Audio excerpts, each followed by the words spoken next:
During a chemical reaction, reactants are converted into products. Now, the rate that reactant concentrations decrease and product concentrations increase are given by this relationship, which says that the rate is equal to the change in concentration of a reactant or a product over an amount of time.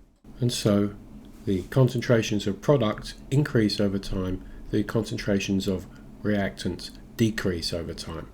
The fall in reactant concentrations over time means that the rate of disappearance of a reactant is always negative, so don't forget to place a minus sign whenever you're referring to reactant rate expressions.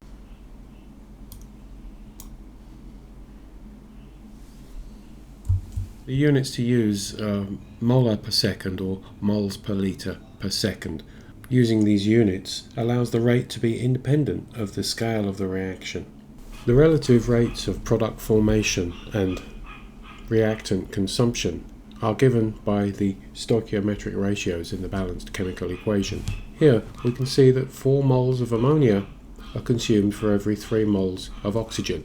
At the same time, 2 moles of nitrogen gas are produced and 6 moles of H2O are produced. We can write expressions for the relative rates of formation of products or the consumption of reactants by dividing the term for each substance by its coefficient from the chemical equation.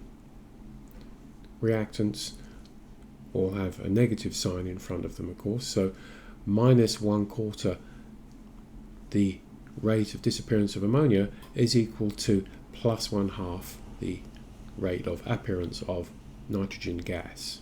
If we know the rate of formation of nitrogen gas, then we can determine the rate of disappearance of one of the reactants, say ammonia. We write the rate of appearance of nitrogen gas as we're given in the problem, and then we need some conversion factor. Our conversion factor is 4 moles of ammonia, which are consumed for every 2 moles of nitrogen gas that appear. So 0.52 times 4/2 is 1.04 moles of NH3 per litre per second. We're not finished there because NH3 is a reactant and it's being consumed, so we need a negative sign when we're reporting the rate.